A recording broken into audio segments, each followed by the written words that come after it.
네, 예수께서 한 곳에서 기도하시고 마치심에 제자 중 하나가 여짜오되 주여 요한이 자기 제자들에게 기도를 가르친 것과 같이 우리에게도 가르쳐 주옵소서. 저에게 오랜 친구가 한 명 있습니다. 제가 중학교 때 전도했던 친구였는데요. 그 친구는 어린 나이임에도 불구하고 인생의 우여곡절이 아주 많았던 친구였습니다. 가정의 여러 어려움들을 겪으면서 고생도 많이 하고 방황도 많이 했던 친구였습니다. 고등학교 이후 몇 년 동안 연락이 끊겨 있다가 이제 군대도 다녀오고 청년이 다 된 어느 날 그 친구에게 연락이 왔습니다. 저에게 성경책을 하나 주지 않겠냐고요. 그 친구가 하나님께로 돌아올 수 있었던 가장 큰 이유는 그 친구의 어머니였습니다. 모두가 흔들리고 도저히 웃음이 나올 수 없는 그 가정의 어려운 상황에서 항상 웃으시고 꿋꿋이 그 자리에 계셨던 어머니의 모습을 보면서 아니 집안이 이렇게 힘든데 어떻게 어머니는 이 상황에 저렇게 웃을 수 있을까? 어떻게 이 상황을 견딜 수 있을까? 그 비결이 무엇이었을까 하던 때에 어쩌면 매일 쉬지 않고 같은 시간에 조용히 눈물로 기도하시던 그 어머니의 모습을 보게 되고 그 비결이 기도인 것 같다. 나도 기도를 해봐야겠다. 기도하는 것을 좀 알아야겠다 하면서 저에게 연락을 준 것이었습니다. 제가 그 친구에게 무엇을 해줄 수 있었을까요? 이렇게 기도해봐라 하면서 주기도문을 알려줄 수는 없었을 것입니다. 그 친구가 얻고 싶었던 것은 기도만이 아니라 그 힘든 시기들을 이겨낼 수 있는 힘과 위로를 얻고 싶었던 것이기 때문입니다. 오늘 본문은 우리들이 너무나 잘 알고 있는 소위 주기도문이라 불리는 구절입니다. 누가복음의 본문보다는 아마도 여러분들이 마태복음에 있는 본문을 더 익숙히 알고 계실 텐데요. 그리스도인이라고 한다면 누구나 외우고 있을, 그렇죠? 외우고 있지 못한다면 이상하게 여겨질 정도의 말씀이 바로 이 말씀입니다. 그런데 오늘 본문은 이렇게 시작하고 있습니다. 예수께서 한 곳에서 기도하시고 마치심에 제자 중 하나가 여짜오되 주여 요한이 자기 제자들에게 기도를 가르친 것과 같이 우리에게도 가르쳐 주옵소서. 이 다른 복음서들과는 다르게 누가복음에서는 특히 예수님께서 기도하시는 모습을 많이 언급하고 있습니다. 인자가 되어 오신 예수님.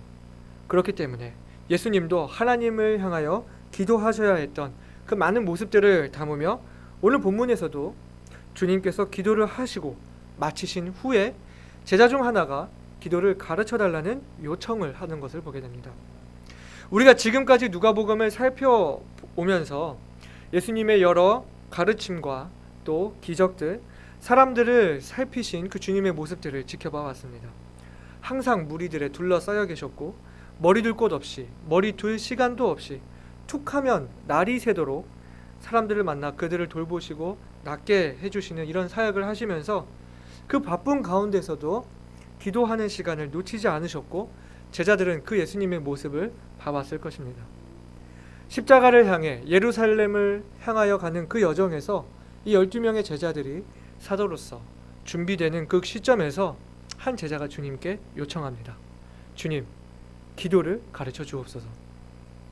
이 요청은 단순히 기도문을 제시해 달라는 요청이 아니라 그 바쁘고 사람들에게 치이고 감정을 쏟아내고 소모하고 모든 것을 다 내어주는 그 사역 가운데서도 항상 성령으로 충만하시고 능력 있으신 그 주님의 모습을 보면서 아마도 그 비결이 주님의 기도에 있지 않겠는가 하는 것을 발견하고 이 주님을 따르는 제자의 길에 주님의 그 충만의 비결을 담고자 그것을 따르고자 주님의 충만의 원천인 기도에 대해 알려달라고 한 제자가 주님께 요청한 것입니다.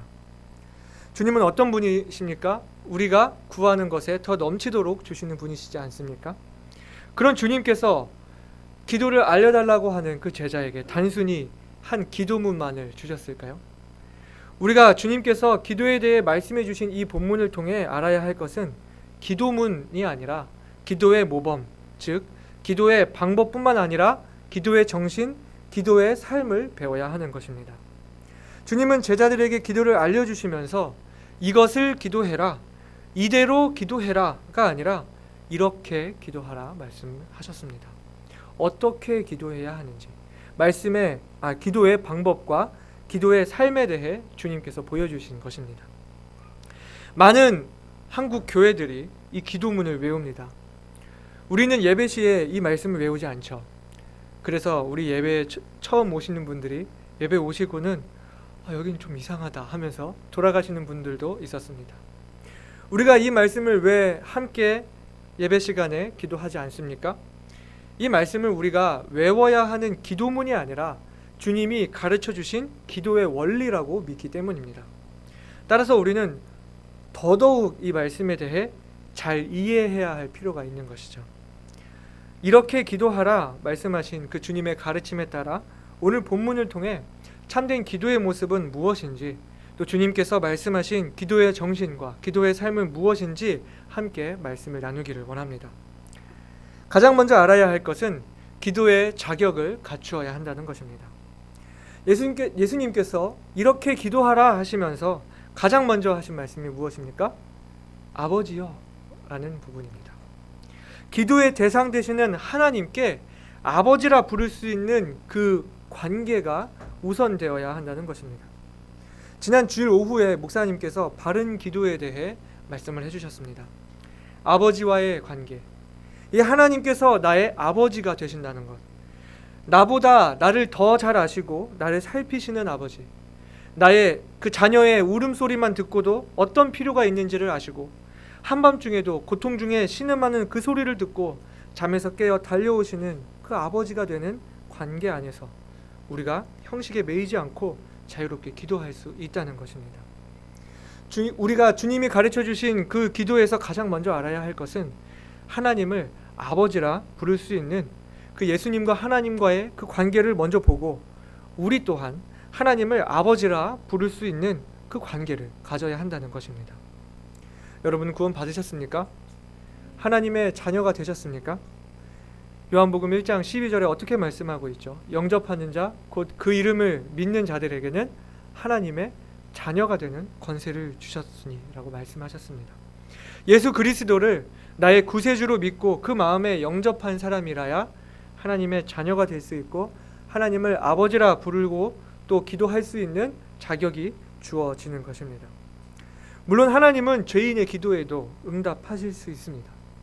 하나님이 죄인의 기도를 응답하지 않으신다고 하면 우리가 주님을 마음에 모시겠다고 하는 그 영접 기도는 아무런 의미가 없을 것입니다. 그러나 하나님은 자기 자녀의 기도에 귀 기울이시는 아버지이심을 알아야 합니다. 우리가 하나님께 구할 때 가장 먼저 하나님을 아버지로 부를 수 있어야 하는 것입니다. 예수님은 기도를 알려주시며 가장 먼저 하나님을 아버지라 부를 수 있는 관계를 보여주시면서 우리 또한 가장 먼저 하나님과 아버지와 자녀의 관계를 가질 것을 말씀해 주셨습니다. 우리가 예수 그리스도 안에서 하나님을 아버지라 부를 수 있습니다. 사랑하는 여러분, 하나님께서 우리 아버지 되십니까? 여러분은 하나님을 아버지라 부를 수 있으십니까? 로마서 8장 14절에서 16절 우리 같이 읽어볼까요? 무릇 하나님의 영으로 인도함을 받는 그들은 곧 하나님의 아들이라. 너희는 다시 무서워하는 종의 영을 받지 아니하였고 양자의 영을 받았으므로 아바 아버지라 부르짖느니라. 성령이 친히 우리 영으로 더불어 우리가 하나님의 자녀인 것을 증거하시나니. 아멘. 우리가 기도할 때 먼저 하나님과 이 아버지와 자녀와의 관계된 것을 기억하시기 바랍니다. 하나님을 아빠라고 부를 수 있다는 것. 우리가 기도에 대해 생각할 때 먼저 내가 무엇을 구할 것인가, 나에게 무슨 필요가 있는가가 아니라 나는 하나님과 어떤 관계에 있는가를 먼저 생각한다면 아마 우리 기도 내용은 많이 달라질 것입니다. 많은 사람들이 기도를 하나님과의 대화다, 하나님과의 교제다 이렇게 이야기를 합니다. 기도는 단순히 우리의 필요를 구하는 어떤 은행 창구가 아니라 아버지 되시는 하나님과의 소통이며 나의 생각을 아뢰고 또 하나님의 뜻을 묻는 대화라고 할 수 있는 것입니다. 우리가 아버지와의 관계가 서운하다면 대화하기가 서먹서먹해집니다. 속상하게 만들어 놓고 도와달라고는 말하지 못하는 것입니다. 저도 효자는 못 되기 때문에 어머니 아버지에게 무뚝뚝한 아들입니다. 우리가 아버지와 대화할 때 필요할 때만 연락하고 또 필요한 것만 이야기한다면 아버지가 어떻게 대답을 하시겠습니까? 너는 참 이기적이야. 너는 필요할 때만 연락해. 너는 나한테는 관심이 없어. 이렇게 말씀하시지 않을까요? 씁쓸해하지 않으실까요? 외로워하지 않으실까요? 아버지 하나님께서 참으로 인격적인 분이시라면 아버지를 씁쓸하게 만드는 자녀가 되지 맙시다. 아버지를 외롭게 만들어드리는 자녀들이 되지 맙시다. 기도가 대화고 교제라고 한다면 하나님이 내 아버지라는 것, 내가 자녀라는 것, 그 확신 안에서 우리가 자유할 수 있습니다. 기도할 때 거룩해 보이는 어떤 미사 여구가 필요하지 않습니다. 괜히 목소리를 무겁게 바꿀 필요가 없습니다. 중요한 것은 하나님과의 관계됨이지 얼마나 말을 멋있게 하느냐가 아닙니다. 목사님도 말씀을 하셨지만 이 교회 안에 대표 기도를 어려워하시는 분들이 많습니다. 우리 주일학교 아이들에게도 기도를 훈련시켜야 하는데 기도만 시키면 그 활발한 아이들이 아주 다소곳한 아이들로 변합니다. 형식이 어려워하지 않아도 됩니다. 고맙습니다. 감사합니다. 우리가 have a nice day, 오늘도 좋은 하루 되세요 이렇게 말하듯이 오늘 주님 영광 받으시기 바랍니다. 할 수 있다면 저의 삶을 통해서 제가 아버지께 기쁨이 되는 삶을 살고자 하오니 인도해 주세요. 오늘 저 아버지 속상하게 하는 일 없도록 잘 붙들어 주세요. 이렇게 편하게 자유롭게 기도할 수 있을 것입니다. 제가 지금 무엇을 이야기하고 있습니까? 우리의 기도는 아버지 되시는 하나님과의 그 관계 안에서 이루어지는 대화라는 것을 말씀드립니다. 예수님을 따르는 제자들에게 주님께서 가르치신 기도는 먼저 아버지 하나님의 자녀 되는 것, 그 관계 안에서 우리가 아버지께 많은 것들을 편하게 아뢰 수 있다는 것을 말씀해 주신 것입니다. 그리고 두 번째로 우리가 알아야 할 것은 이 말씀이 단순히 기도문이 아니라 우리가 아버지께 아뢰는 기도만큼의 삶을 살아야 한다는 것입니다. 무슨 이야기입니까? 우리 다시 한번 오늘 우리가 봤던 본문 2절부터 4절까지 같이 한번 보시겠습니다. 본문 2절부터 4절까지입니다. 예수께서 이르시되 너희는 기도할 때에 이렇게 하라. 아버지여 이름이 거룩히 여김을 받으시오며 나라의 임하옵시며 우리에게 날마다 일용할 양식을 주옵시고 우리가 우리에게 죄 지은 모든 사람을 용서하오니 우리 죄도 사하여 주옵시고 우리를 시험에 들게 하지 마옵소서 하라. 우리가 단순히 이 기도문만을 읊을 것이 아니라 우리가 기도하는 내용의 삶을 살아야 한다는 이야기입니다. 우리가 그렇게 살지는 않으면서 기도만 하는 것은 위선으로 하나님과 대화하고 있는 것입니다. 우리가 기도의 삶을 살 때 먼저는 아버지를 높이는 삶을 살아야 하는데요. 아버지여 이름이 거룩히 여김을 받으시오며 라고 말하려면 우리가 아버지의 이름을 높이는 삶의 모습을 살아야 하는 것입니다. 내가 하나님의 이름에 욕을 먹일 행동을 하면서 아버지 이름이 거룩히 여김을 받으시라고는 말 못하는 것입니다. 어렸을 때 저는 아주 장난꾸러기였습니다. 장난도 많이 치고 제 손이 닿았다 하면 부셔져서 이 부모님이 손해를 물어줘야 할 일이 아주 많았습니다. 제가 사람을 때려서 손해를 입힌 것은 아니고요. 어머니께서 저 때문에 다른 어른들 앞에서 죄송하다고 허리를 굽히시고 사과하시는 것을 많이 보았습니다. 제가 어디 가서 뭐 하나 깨먹고 와서 제가 어머니 이름이 거룩히 여김을 받으시옵소서 이렇게 말할 수는 없는 거지 않습니까? 정말로 우리가 아버지 하나님께서 높임 받으시기를 원한다고 하면은 우리가 아버지를 높이는 삶을 살아야 이런 기도를 할 수 있는 것입니다. 여러분, 하나님을 높이는 삶을 삽시다. 그리고 두 번째는 하나님 나라를 이루는 삶을 살아야 합니다. 하나님 나라가 이 땅에 이루어지기를 바란다고 기도한다면 내가 이 땅에서 하나님 나라를 실현하며 살아야 하는 것입니다. 복음을 전하고 주님의 통치가 이 땅에 이루어지도록 나부터 말씀에 순종하는 삶을 살아야 한다는 것입니다. 주님의 나라, 주님의 뜻이 나에게 먼저 이루어져야 합니다. 다음은 무엇일까요? 날마다 주님을 의지하는 삶을 살아야 합니다. 우리에게 날마다 일용할 양식을 주옵시고 라고 했습니다. 날마다 일용할 양식. 우리의 욕심을 구하고 필요 이상을 구하는 것이 아닙니다. 날마다 매일매일 그날에 필요한 양식만큼을 구하라 이렇게 말씀을 하고 계십니다. 왜 그렇습니까? 우리의 필요를 공급하시고 때를 따라 도우시는 그 주님의 손길을 항상 의지하라는 것입니다. 전에 최류익 목사님께서 오셨을 때 기도에 대해 이런 말씀을 하셨었습니다. 우리가 하나님께 기도하기를 원하는 것보다 하나님께서 우리가 하나님께 기도하기를 더욱 원하신다 이렇게 말씀을 하셨습니다. 아버지와 자녀와의 그 관계가 우선이라면 도움을 아버지께 구하는 그 자녀로 인해 기뻐하시는 아버지의 마음을 알아야 하는 것입니다. 제가 우리 교회 나리나라 한결이를 보면요, 아빠를 참 좋아합니다. 시도 때도 없이 아빠를 찾고 그 목에 매달리고 팔에 매달리고 하는 것을 보는데요, 어떻게 보면 귀찮고 힘들 것 같아요. 근데 어떻게 보면 그게 좋을 것 같아요. 매일매일 자녀들이 아버지를 찾길 바라시는 그 아버지 하나님의 마음을 헤아려 보시기 바랍니다. 잠언의 기자는 이렇게 말했습니다. 잠언 30장 7절부터 9절까지인데요.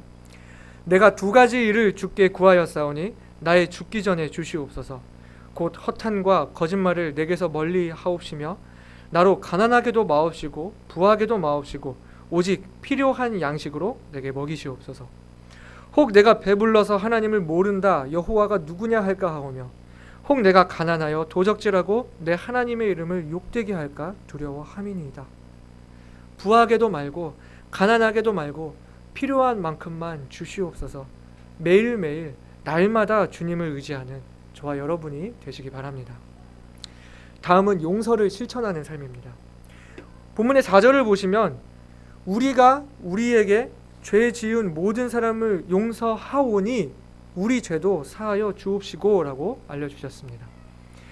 우리에게 죄 지은 사람을 용서하였으니 주님 우리의 죄도 용서해 주십시오.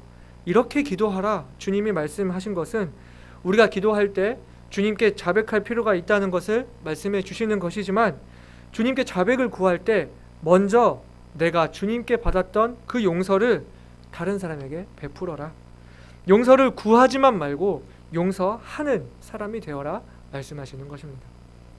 내가 용서를 베풀지 않았는데 주님 앞에 내가 용서하오니 라고 말할 수 있겠습니까? 이 왕에게 1만 달란트 빚진 사람이 그 빚을 탕감받았는데 자기에게 100데나리온 빚진 자를 구해주지 않았을 때 그 탕감받았던 그 모든 자격을 박탈당한 이야기 아시나요? 우리가 주님께 큰 용서를 받은 것을 알고 또 우리가 매번 주님께 자백할 줄도 안다면 너도 그와 같이 하라. 나도 그와 같은 용서를 베풀어라. 그렇게 주님 말씀하시는 것입니다. 이를 통해 알 수 있는 것이 무엇입니까? 우리들이 주기도문이라면서 이 기도를 줄줄 외우면서 전혀 아버지를 영화롭게도 아니하고 말씀에 순종하지도 아니하고 주님 아닌 다른 것들을 의지하면서 다른 사람들을 용서하지 못한다면 그 기도가 아무런 의미가 없다는 것입니다.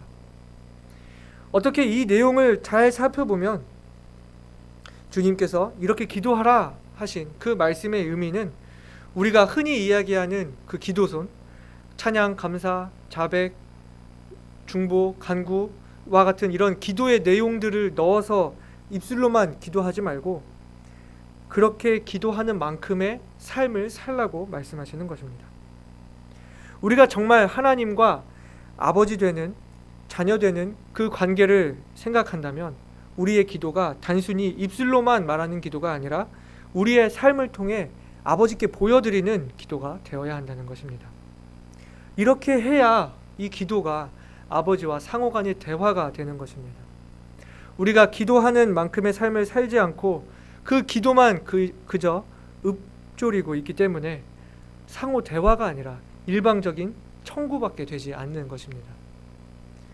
기도가 하나님과의 대화라고 했을 때 그 말이 여러분 와닿지 않으신다면, 단지 일방적으로 하나님께 아뢰는 것으로 여겨지신다면 내가 주님 말씀하신 그 기도의 삶을 살고 있는지 돌아보시기 바랍니다.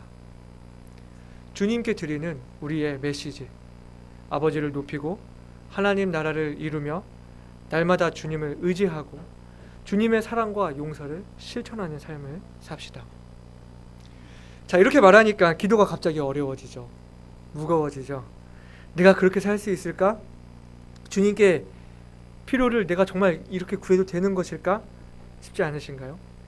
주님께 필요를 구하는 것이 잘못되었다는 것이 아닙니다. 우리가 기도를 통해 우리 필요를 주님께 구할 수 있습니다. 주님은 우리 기도에 응답하시겠다 약속하셨습니다. 따라서 세 번째로 말씀을 드리는 것은 마음 놓고 기도하라는 것입니다. 다시 말하면 기도 응답에 확신을 가지고 담대하게 필요를 주님께 구하라는 말씀입니다. 오늘 본문 5절부터 13절에 이르기까지 주님은 세 단계에 걸쳐서 기도를 응답하시겠다고 약속하십니다. 먼저는 5절부터 8절까지 이 간절히 구할 때 들어주시겠다 말씀을 하시는데요. 늦은 밤 손님을 대접하기 위해 떡을 빌리러 온 이 친구에게 문도 닫았고 이미 아이들이 자고 있고 상당히 귀찮은 그 상황에서 친구라서가 아니라 그 강청함을 인하여 떡을 빌려주는 이야기를 해주십니다. 늦은 밤에 가족들이 자고 있는데 찾아오는 것부터가 아주 상당히 민폐를 끼치는 일입니다. 자신이 굶주렸든 또 뭐 손님을 대접하든 간에 그것은 이 주인을 아주 귀찮게 하는 일이었을 것입니다. 여기서 강청한다 하는 그 원어적인 의미는 뻔뻔하다라는 그런 의미가 포함되어 있는데요. 친구의 그 뻔뻔하면서도 염치 없으면서도 간절히 요청하는 것으로 인해 떡을 빌려준다 이렇게 이야기하시면서 아버지 되신 하나님께서도 조금은 우리가 무례하고 뻔뻔하게 구한다 할지라도 우리의 필요를 무시하지 않으시고 도우시겠다 약속해주고 계시는 것입니다. 뒤 9절 10절에 어떻게 주님 말씀하십니까? 한 번 더 우리에게 확신을 심어주시기를 내가 또 너희에게 이르노니 구하라 그리하면 너희에게 주실 것이요 찾으라 그러면 찾을 것이요 문을 두드리라 그러면 너희에게 열릴 것이니 구하는 이마다 받을 것이요 찾는 이가 찾을 것이요 두드리는 이에게 열릴 것이니라 약속을 해주셨습니다. 구해라 주시겠다. 찾아라 찾을 것이다. 두드려라 열릴 것이다 약속을 해주셨습니다. 제가 말씀을 준비하면서 여기서 찾으라 말씀하시는 것이 조금 더 와닿고 은혜가 되었는데요. 여러분 찾는다는 것 어떤 의미일까요? 주님이 제가 구하는 것을 알고 미리 예비해 놓으셨다는 것입니다. 무슨 말일까요? 아이가 혼자 집에 있어서 엄마에게 전화를 합니다. 엄마 나 배고파. 그럼 어머니가 대답하시는 거예요. 냉장고에 샌드위치 만들어놨어. 찾아다 먹어. 아이가 필요한 것이 무엇인지 알고 준비해 놓으시는 하나님. 우리가 필요할 때에 구하지만 말고 찾으라 말씀하시면서 주님이 우리의 필요를 위해 예비해 놓으신 것들을 발견하라 이렇게 말씀을 해주시는 것입니다. 사랑하는 자녀들의 필요를 무시하지 않으신다는 것을 말씀해 주시기 위해 다시 한 번 더 주님은 이야기를 해주시기를 11절부터 13절에 너희 중에 아비 된 자 누가 아들이 생선을 달라 하면 생선 대신에 뱀을 주며 알을 달라 하면 전갈을 주겠느냐 너희가 악할지라도 좋은 것을 자식에게 줄 알거든 하물며 너희 천부께서 구하는 자에게 성령을 주시지 않겠느냐 하시니라. 이 기도에 대해서 1절부터 4절까지 네 구절에 걸쳐서 주님이 가르쳐 주셨는데 그 기도를 응답하신다는 이야기에 대해서 더 많은 말씀을 주님 해주시고 있는 것을 볼 수 있습니다. 다시 한번 그 아버지와 자녀와의 관계를 주님 말씀을 하시면서 자녀에게 좋은 것을 주는 부모의 마음이 이러한데 하늘의 아버지 하나님께서 너희들에게 가장 좋은 것으로 주신다는 그 약속을 해주시는 것입니다. 여기서 구하는 자에게 성령을 주신다고 말씀하신 것을 우리가 조금 생각해 봐야 하는데요. 하나님께서 구하는 자에게 성령을 주시겠다 하신 그 의미는 우리가 우리의 아버지가 하나님이라는 사실, 내가 하나님의 자녀라는 것을 다시 한번 확증해 주신다는 의미가 됩니다. 아까도 우리가 읽었었는데 다시 한번 그 로마서 8장 14절부터 16절을 보시면 무릇 하나님의 영으로 인도함을 받는 그들은 곧 하나님의 아들이라. 너희는 다시 무서워하는 종의 영을 받지 아니하였고 양자의 영을 받았으므로 아바 아버지라 부르짖느니라. 성령이 친히 우리 영으로 더불어 우리가 하나님의 자녀인 것을 증거하시나니라고 말씀하셨습니다. 또 성령으로 하여금 아버지의 약속을 보증해 주신다는 의미가 있습니다. 우리 고린도후서 1장 20절부터 22절까지 보시면 하나님의 약속은 얼마든지 그리스도 안에서 예가 되니 그런즉 그로 말미암아 우리가 아멘하여 하나님께 영광을 돌리게 되느니라. 우리를 너희와 함께 그리스도 안에서 견고케 하시고 우리에게 기름을 부으신 이는 하나님이시니 저가 또한 우리에게 인치시고 보증으로 성령을 우리 마음에 주셨느니라 말씀하셨습니다. 또 주님께서 우리가 기도할 때 성령을 주시겠다 하시는 말씀은 주님께서 주시는 큰 복이 있음을 알게 합니다. 우리 디도서 3장 5절에서 7절까지 보시게 되면 우리를 구원하시되 우리의 행함과 의로운 행위로 말미암지 아니하고 오직 그의 긍휼하심을 쫓아 중생의 씻음과 성령의 새롭게 하심으로 하셨나니 성령을 우리 구주 예수 그리스도로 말미암아 우리에게 풍성히 부어주사 우리로 저의 은혜를 힘입어 의롭다 하심을 얻어 영생의 소망을 따라 후사가 되게 하려 하심이라 주님 말씀을 하셨습니다. 또 주님께서 우리에게 성령을 주시겠다 하시는 것은 우리가 아버지의 마음을 알 수 있게 합니다. 우리 고린도전서 2장 9절부터 12절까지 같이 찾아서 한번 읽어보시겠습니다.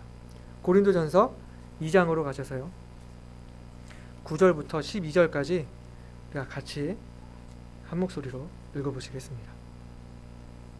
고린도전서 2장 9절부터 12절입니다.